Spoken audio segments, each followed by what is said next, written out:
Welcome everyone to Seeking a Work BFF. Who is responsible for curing employee loneliness? If you haven't been to this before, this is we call it a live podcast because webinar is so like 2021, right? Like this is meant to be more entertaining than that. My name is Angela Damiani. I am the CEO of NEWaukee and partner at Newance. And I'm joined here by Amanda. Amanda, you want to introduce yourself? Hi, good morning. I'm Amanda Daering. I co-founded Newance with Angela, and today run it day to day. We're a talent advisory firm, so we help with recruitment, search, and fractional HR projects. And we are super excited to be able to talk to you about the loneliness epidemic and then where the responsibility lies to sort of address that, particularly in the workplace, because it turns out, those problems do wash up on the shores of our workplace. But actually, we thought we would maybe just start by addressing the epidemic itself. Um, and I don't know, this has been in the national sort of like news more recently, really since the pandemic, but it's been something that's been growing for many years. I actually did a TED Talk on this before the pandemic in 2019. Um, and, in the last couple of decades, I think as a, population, as a species, we've been able to like go through a dramatic pace of change has been crazy with technology, with the way we are more mobile as a society. So we move, which means we like move jobs. We're not as grounded in our communities. Some of our like social constructs with our communities we're not as tethered to. And believe it or not, that means that while we are the most connected we've ever been, right, with many modes of communication, many different ways in which we might be able to actually talk to one another, the byproduct of that is that people feel lonelier than they've ever reported in our human history.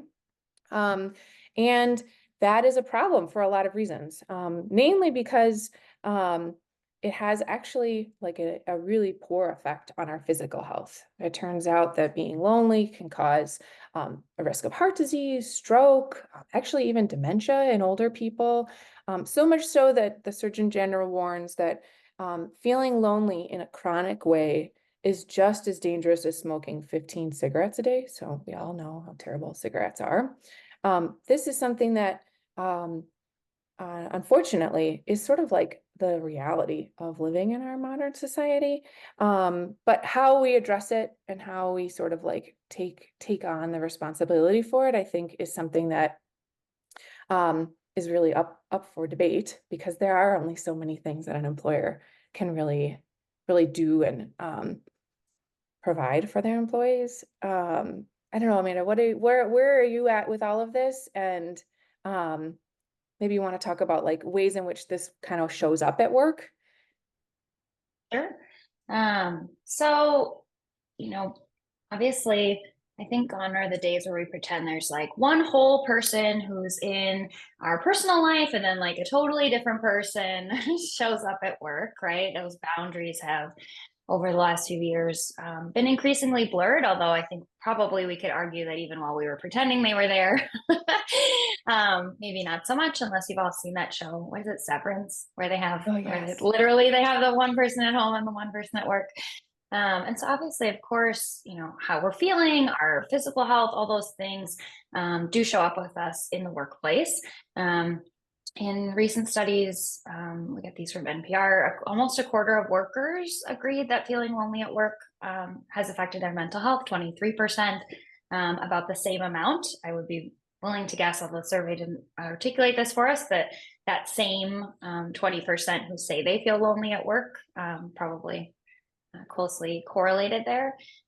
So, from my perspective, I don't deny that there's probably elements of this showing up at work. I think where Angela and I disagree and are excited to dive in is what to do about it. Yeah, and this is something that I think some people think, oh, this must be like a young person problem, right? Like our young kids are always on the phone, whatever. This is actually something that affects all generations, although it should be noted that Gen Z, tends to be the most lonely or has the least amount of social interaction with their friends, physical social interaction, I should note, because there is a difference between socializing on social media and being in person. Um, what are the ways in which we might address this, or why is it happening? In some ways, those things are very like go hand in hand, right? So part of the reason this has happened is, like I said, our social fabric has eroded. But strengthening that is something we can do and we can address. And that can happen in some of our public spaces, right? Like parks, community centers, things like that. I also think it's a thing that we can address at work, because we all have to go to work every day. We don't have to go to church or have to go to a park, but we live in a society where unfortunately we all have to work, or most of us have to work every day. Um, finding ways to increase sort of pro-social behavior is another thing that I think, we can address as employers. Were there ways in which people might physically interact with one another, or are there like policies that might be sort of created to help people have to interact and not work, so solely in silos? Um, and obviously, cultivating sort of like a culture of connection makes a big difference. I think most people sort of understand the idea of like diversity of thought, having lots of different people interact with one another tends to increase productivity, increase innovation, and things like that. So people who are having the reaction of like, okay, just get over it, like you feel lonely, just do your job. I think there are reasons why this does matter, and ways in which, you know what I mean, this could be important to an organization. Ensuring that someone feels emotionally stable, psychologically safe, that their well-being is taken care of. Obviously all that undergirds someone's mental health. And, when people feel their mental health is strong, they have less stress at work, they're able to perform in other ways. And I think, we've probably been dealing maybe more consciously since the pandemic, or more out loud than ever before, with the idea of like burnout being a real issue. And I think we all know that burnout, you know what I mean, decreases motivation, helps people have a hard time sort of following through, increases the likelihood that people will quit, right? And so if for nothing else, I think there is some part of this that we have to address as employers, because we want really productive and engaged employees, right? Like, and if this is like a baseline that, this is funny. When we were going through the notes on this, Amanda and I were in a thread looking at all these stats, and I said, oh wow, look at that, 25% of people feel lonely. And she said, doesn't that mean that most people don't? And I thought, oh wow, okay, that is really interesting, because in my mind, 25% of any population feels like that's a big number. That's a big number, you know what I mean? Of like everyone being a little bit, or even a lot of bit, off their game, right? I don't know. I think this is something that we have to be really mindful of. And unfortunately, I think the kind of like Pandora's box has been opened when it comes to it being okay to talk about your mental health, it being okay for you to you know what I mean? Like sort of be more conscious and even like vocal about where you're at, and whether or not you're able to sort of like lean all the way into your day and into your job. I think on that note, I always want to exercise a little bit of caution when we start talking about trends, right? Because we all humans, me included, right? We all tend to be sort of susceptible to messaging, right? And so one of my points on why I think this is a questionable territory for employers to lean in on is, I just think if someone came to me every day and was like, well, you're anxious, right? Everybody's anxious. Like immediately I'm like, oh, you're right, I am anxious. And that doesn't mean that real anxiety isn't on the rise or real burnout isn't on the rise. I just think there's a certain amount of planting the seed for people that I think, given human nature, can be a little risky, right? I think that, of course, mental health concerns are real. Don't hear me saying that they're not real or that people shouldn't get treatment for them. I just think there's a certain element of approaching your workforce like, well, you must all be miserable, that immediately plants a seed like, you're right, we are miserable. I don't think we should be ignoring real problems, but to me, leading with that feels, my point one is that sometimes might have an unintended impact of sort of influencing us all that we are this way, even if we're not. No, I absolutely agree. And I do think this is something that, like I said, has been a more predominant drumbeat since the pandemic, right? Like us having to be away from each other for the shelter in place, and then the fallout of sort of life slowly resuming. has changed things. And I think I do agree with you about sort of the color that, or the filter, you know what I mean, that like can be sort of like created in that way. Although I do think there is some responsibility, at least as it relates to like mental health and well-being for an employer to like ensure there's a protection from harm, right? That includes like security and safety on the workplace. That there are some sense of like social support, connection, community. So I think about things like really thoughtful onboarding, right? Like how is it that you introduce your employees to one another so that they can quickly, if for nothing else, understand who does what, how they're supposed to interact, how best to communicate with the new team that they're on. The byproduct might be that they have a friend at work. That would be lovely, but that obviously can be like a bonus. And I think the other thing that people think about when they, think about the sense of belonging. Belonging is such a big and lofty thing, and I recognize that. But really, like the where you might find work-life harmony is where you find more autonomy and flexibility, right? Like, which is actually sort of counterintuitive to the idea that like you're going to have a best friend and stay at work with them all the time with your like, be grinding away because you have this like great friend. Like oftentimes the sense of like harmony, peace, the way you do like de-stress or de-escalate a situation is by letting adults be adults, have a sense of what their like work, responsibility is and how giving them the like flexibility to actually go after that in a real way. And I think that, the result of that is that your work can really matter. You can have a greater sense of like dignity and meaning in what you're doing. You know what I mean? And I think the other thing to think about is like people feel a deep connection when they know they can grow, right? Like I think there's a natural instinct for people to want to kind of always be going and growing. And so where there can be, again, policies, protocols, opportunities for those types of sentiments and sort of like structural things in place for an employee can be really helpful, maybe even beyond the idea that you're going to have a formal buddy program. You know what I mean? That like ideally helps people make a friend because they maybe don't have one outside of work. I can see that. I think for me, where this all sort of, where I see this as having roots, probably started, I don't know, 10, 15 years ago in this idea that your employer was going to give you purpose, right? Like purpose and mission and meaning. And that already was a big promise for, I'm going to say us as employers, right? Is it true that somebody will, work harder, that they'll feel more fulfilled in the work, that there is purpose in what many of us are doing and we should be highlighting that for people? Absolutely. But somewhere along the line, the expectation I think got set that like employers hand you purpose. And now we're starting to move into employers hand you health.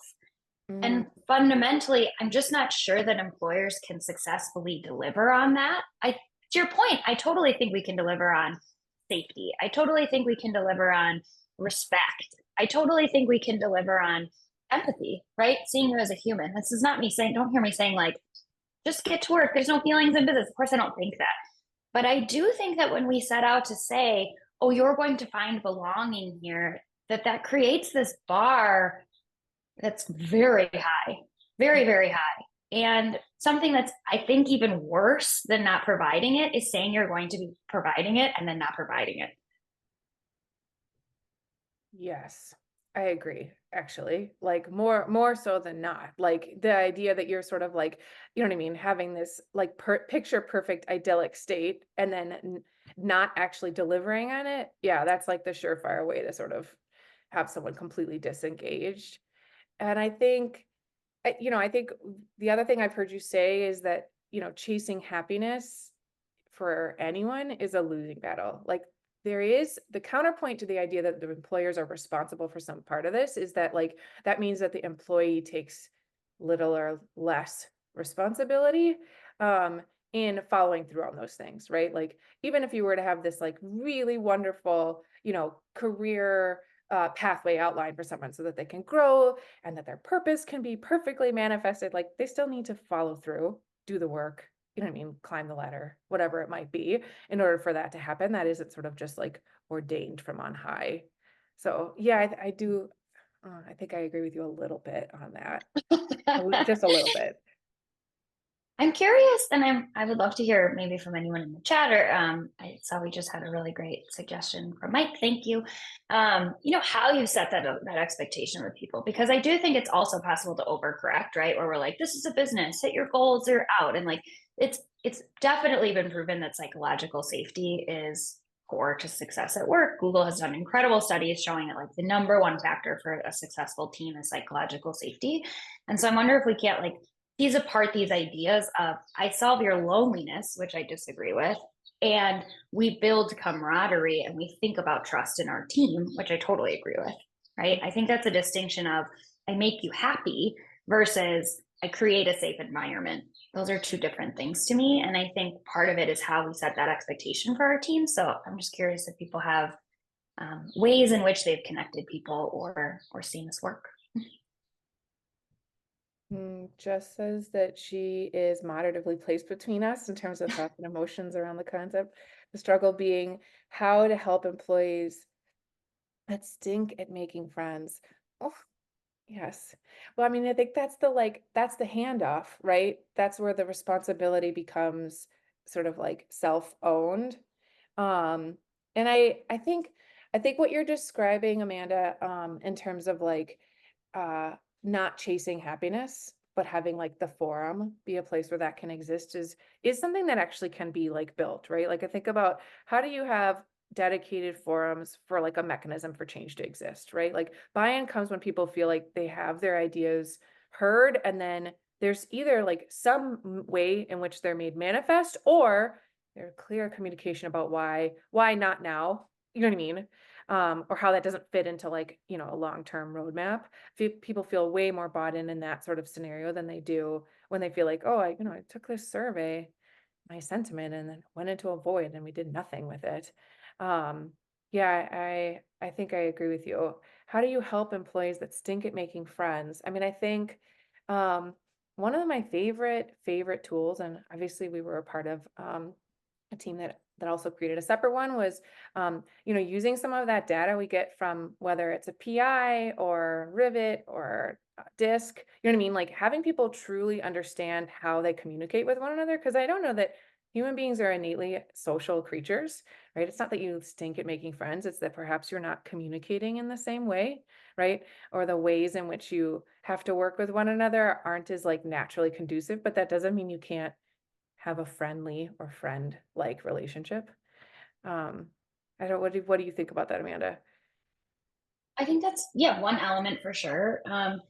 I think it depends on sort of what's in the way. So I think if it's, they're not finding anyone with common interests, I Hmm. think that's one thing, right? And then I think you could think about making sure that the social events you're doing are really inclusive, right? That it's not only a happy hour with drinks and alcohol every other month, right? Like that's fine, cool. I also love a happy hour, but making sure that there's a wide array of times that people can participate, a wide array of activities that people can participate in, I think is a nice way to connect people. I do think getting an idea of like all the other ways someone might find common ground with someone. So maybe they're in the same life stage, maybe they like the same video games, right? Like sort of being on the lookout for some like soft things you can sort of notice and maybe incorporate into some of your broader social things. I think certainly that can help. I think if it's something where they're very distinctly like rubbing someone the wrong way, like people at work don't like them, that to me is a conversation for for me the managerial conversation there isn't people don't like you, but it's when you do this, when you email 6 times in 40 minutes before somebody can reply to you, the impact that that's having is it's making people bristle at your emails, and I don't think it's going to get you where you want, right? So I think there's still some coaching that can happen at a behavioral level if it is impacting the work and there's a way you can show that, right? That makes sense. Yeah, Chad, I agree with you. Food is a common interest, I think, amongst most of us. Oh, I love all these comments. Thank you for this. Um, what what do you want to say about momaging, Amanda? Sure. So has anyone heard this term, momaging?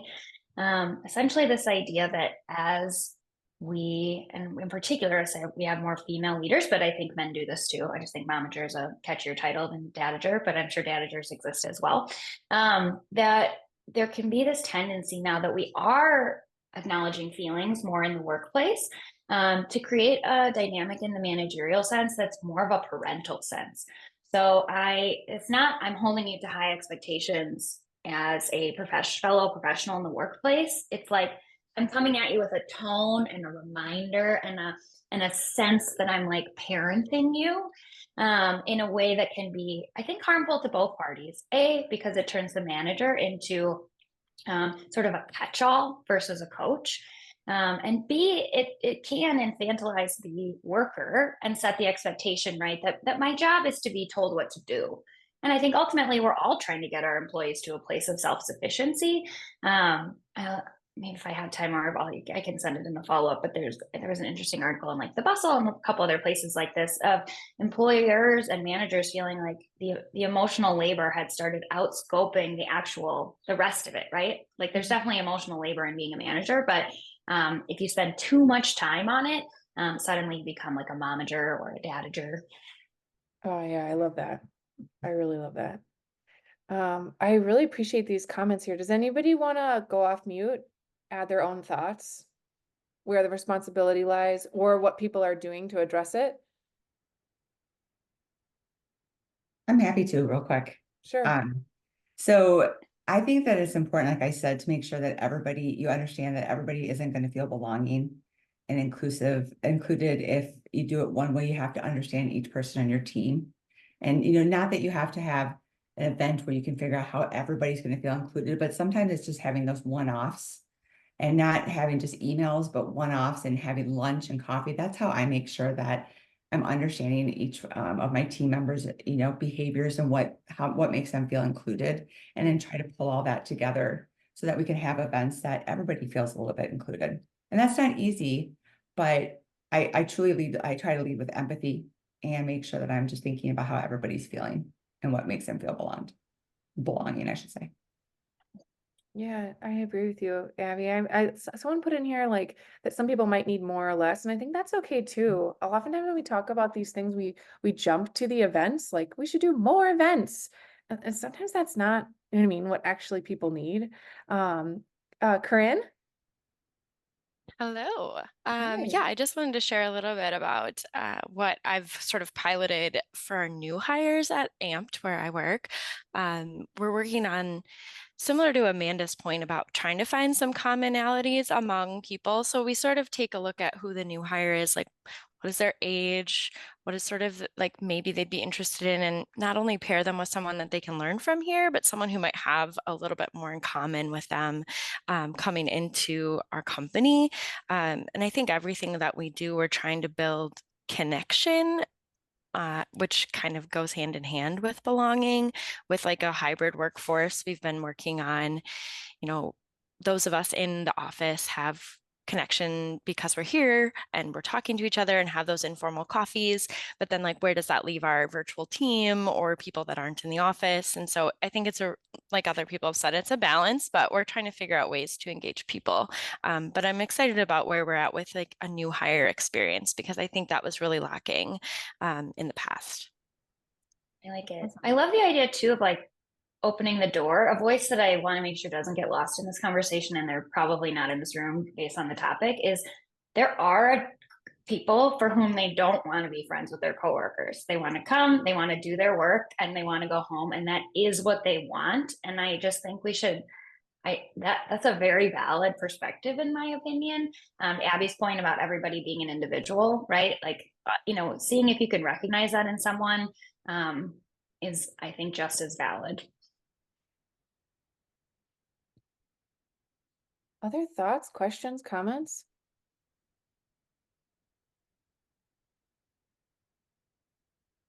Does anyone change their opinion in here? In either direction? Mike, I know you have other ideas. Yeah, I was gonna. Thanks for calling on me. I'm trying to. Been told I need to talk less. Yeah, it was interesting is Amanda's perspective. I hadn't really thought about it that way. I think responsibility is a heavy word. Like it's not my responsibility to make your friends. Like you got to make friends, but I also know and and is I don't know how many HR people are on here, but I can't tell you how many conversations where I'm like, you are never going to have anybody like you if you come and complain to me, like as an HR person.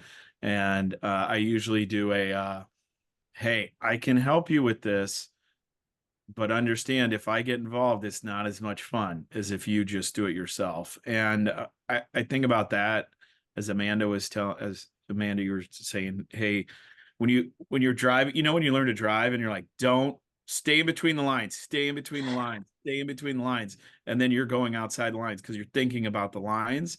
Like I think there's something there to say if everybody's lonely, then I'm gonna find loneliness. So I like the idea of creating opportunities rather than taking responsibility. So I lean a little bit on the, hey, I had a bunch of engineers at one point, and I'm like, nobody is talking about anything but work all day long. How do you step out of that? And volunteer events, the social stuff, all is good. It's not my responsibility, but we are going to create opportunity. I like that. Yeah, the difference between acknowledging and solving it for them, right? Yeah. Thanks, Mike. Happy to share a tool I use when I stepped into my new role. I'm also Amanda, and I'm lead people and culture at the Urban Ecology Center. And when I came to this organization, there was I think just a lot of folks feeling disconnected. It was, we were just coming out of COVID. And just a lot of people were like, what is this place anymore? And our mission is to connect people and cities to nature and each other. So connection is our thing.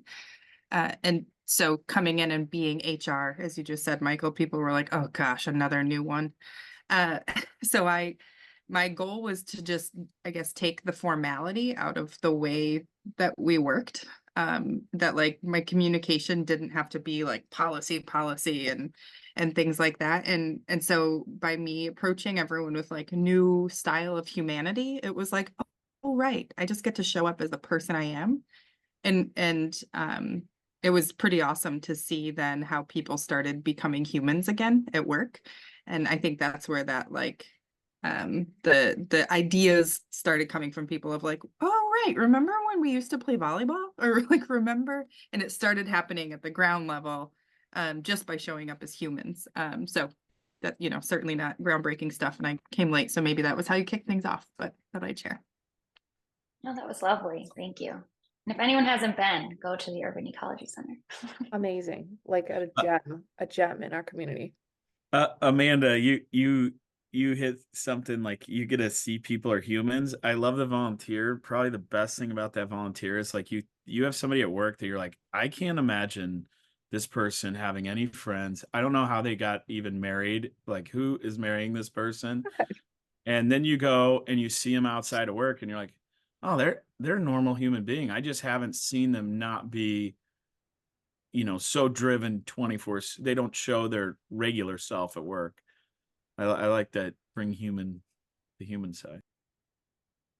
For sure. I love what you said too about starting from a place of basically conversation rather than policy. I think that's part of the acknowledging, right? Like you're not telling someone like, get your feelings out of this workplace, but you're not rushing to like create 20 policies because you heard people are lonely now. Right. And so I think like that's to me where it all starts is that conversation. And I'll just say for us at both NEWaukee and Newance, like this is an evolving thing. And I think that the more you can be candid about the fact that like the programs, the policies, whatever, are going to continue to evolve as the team's needs evolve, I think is really great too. And people are less sort of rebuffed by the rules of the game changing, and people feel like they do have a sense, like I was saying, that mechanism for change to input on what we might need or want, moving forward. It helps to create that sense of ownership from employees too. All right, well, I promised you only 30 minutes. These are meant to be short and sweet and to sort of like keep you inspired at the top of your Tuesday morning. Thank you all for coming and joining us for this conversation. We have a new survey we're going to be deploying. We're going to be looking at hiring trends here in the second half of 2024, and we have another chance to get together and hear us sort of break apart what data we hear from folks in July. I'll put that in the chat and you'll send it out for those that are interested in participating and coming along with us for the next version of these live podcasts. We really appreciate you guys. Nikki, one final thought while you are raising your hand. Yes, thank you. I'm sorry. I was late.